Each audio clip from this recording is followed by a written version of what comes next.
Hey everybody, this is Perch. Actually, I got kind of confused there. Is this Perch? Yeah, no, that's the Perch. This is definitely Perch. Uh, how are things going? Apparently I don't like Texas. A couple people, and it's all kind of happened recently, have reached out to say, "Man, Perch, you really hate Texas." As several of you know, I moved down to Texas a little more than a year ago for a job, and didn't kind of anticipate it, but it was one of those consulting gigs that you couldn't say no to. So down I came. Been very rewarding. I think the job is exciting. It's again, it's one of those things that nobody would guess. I know that's not a challenge, but nobody would really guess that. But I'm not going to lie. I mean, Texas was not what I had on my mind when I thought about what I was going to do with my career, and this wasn't a destination spot for me. But there are parts I like, there are parts I don't like anything else. I think there are benefits and there are flaws. So anyway, we my wife and I are hanging in there. We're trying to figure it out. Kids are enjoying the all the new freedoms and everything else, but there are definitely some quirks to Texas. I do miss giant trees. I do miss rain. I do miss a lot of things that Seattle provided. But if people are a lot friendlier here, I'll give it that. There's definitely friendlier people. There's also people who can't drive for shit in this town. But in fairness, it's better than the passive aggressive that you get in the Seattle area where everybody would stop at a stop sign. That was complete paralysis because nobody knew what to do after that. But anyway, I've talked about this subject a lot before. And so I want to get it, like, people are like, whoa, that's a non sequitur. What does this have to do? Where are the villains? They're all in Texas. That's what the media would have you believe. Anyway, that's what got me thinking about this. All right. Mail goes, what's up, Perch? I watched your video on who will be the new hero standing the test of time. Outside of Miles Morales, there isn't very many. Partly what made the heroes of DC and Marvel have longevity is creating and developing supervillains over the years along with these heroes. What Marvel and DC, needs to do is establish an arch enemy for whatever hero they're trying to develop and stick with it. I address the issue with a possible solution. Another issue is maybe the creators are holding back because they see no monetary value in creating something new with the big two. Thoughts? All right. That's definitely a factor, by the way. And what you're referring to there is kind of this idea that if you create IP for the big two, you will get a check.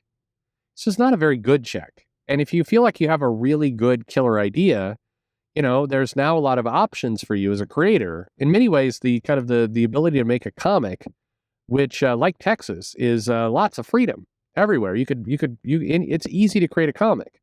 You can crowdfund it. There's lots of indie companies out there. It is relatively simple to make a comic.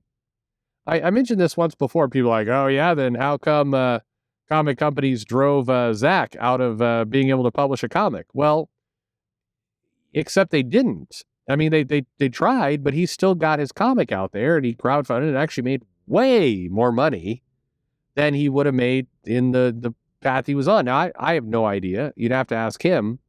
Meaning Zach, is he happy with that? If he could wave a magic wand, would he have preferred his book to come out with Antarctic? I don't know the answer to that. I mean, again, only he knows. But from a purely financial standpoint, I mean, Jawbreakers coming out the way he did it worked out for him. It seemed to work out pretty well. Maybe the hassle of everything getting it to that place, I'm sure, was not insignificant. And if he had his way, I'm sure he wouldn't do it. But it worked out. My point here, though, is he had a comic. He wanted to produce it. He produced it. He made money. It can be done.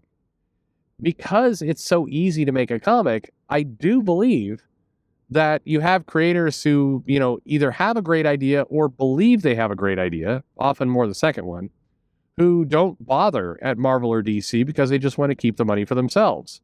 And I don't blame them for that. It's not greedy. It's like, look, if you have a route in which you can actually profit and do well with your own IP and not give it away, shit, why wouldn't you do that? Of course you would. And I do think that's part of the problem. That's why a lot of the heroes and the villains and everything else are very bland. Why they're washed out. It works another way too. I don't quite get the reasoning behind this, but I know at least one editor who she has claimed that she, basically, suggests that creators don't provide their best ideas to Marvel or DC, in part because they also don't want to get in the position of having to pay royalties, even though they're minimal.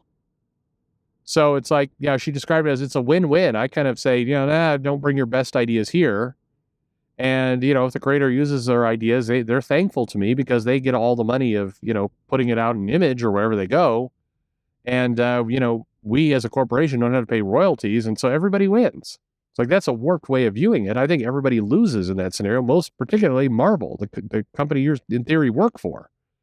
But regardless, I think that's why you get a lot of bland kind of vanilla villains at the moment, because quite frankly, it's a financial, disincentive to publish those villains or to create those villains and those characters for the big two. You're better off keeping them for yourself. And so what you get are far more generic, far more watered down characters. But you're absolutely right. To the person who wrote the mail, it's very hard to get a hero over as a major character and a major, part of the company if the antagonist, if the people they're facing are boring or pointless or don't really contribute anything. I mean, it's a lot harder. And I think companies are definitely suffering that right now. Marvel and DC desperately need some threats, some reasons for the comics to feel dangerous, to feel like you have to pick up the next issue.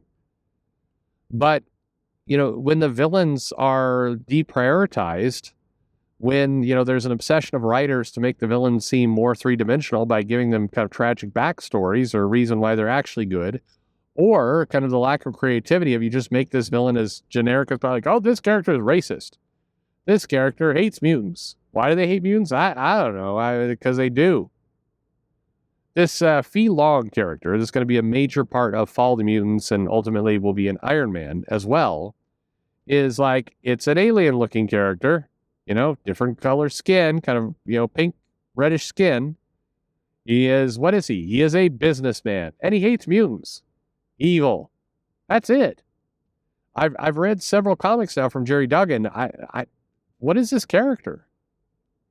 But apparently this is like we've gone from, in-depth, tragic kind of, big characters. You have Lady Deathstrike and the Reavers. Once upon a time, I hated the Reavers in the X-Men because they were nothing. It was like, oh, there's some guys with cyborg parts. Why are they there? I don't know. Why there's nothing to these characters. Now, with the introduction of look at a lot of the stuff. It's Orcus. What is Orcus? It's a bunch of people who hate mutants. Okay, what are they doing? They're building robots and shit. I don't know. There's nothing. The villains are. It's not just that they're paper thin. There's nothing to them. And I think it's, as I said, I think it's partly to blame the IP and where the character, where the stuff goes.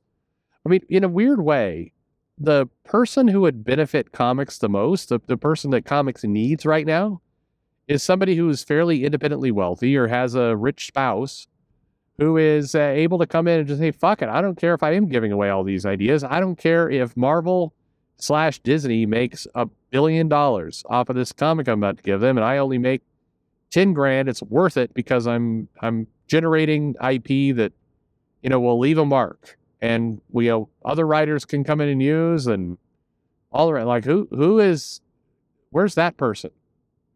We need the philanthropist writer at the big two who can just give away amazing ideas because they love comics. That's what's needed, in my opinion. Anyway, yeah, villains are a problem. Like I said, I've talked about this on videos before, but with no villains, you can't get good memory, good lasting heroes. Even Scott Pilgrim, which was not a superhero story by any stretch of the imagination, part of what made that character work and what made the comic fit were the evil X's that could come and kind of challenge him.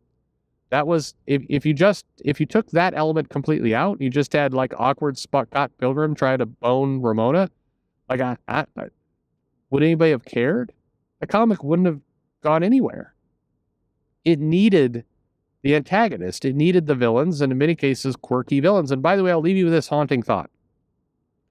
The evil X's in Scott Pilgrim, the villain characters, were far more well-rounded and in-depth and interesting than many of the villains in the big two today. The 5 evil X's, or so, whatever, was it 5, 6 evil X's? I don't know. The evil X's in Scott Pilgrim had more personality, depth, and character than the current villains in the X-Men. That's my hill. I'm dying on it. What do you think? I'm serious, by the way. Let me know what you think in the comments below. Like and subscribe, and thanks for listening.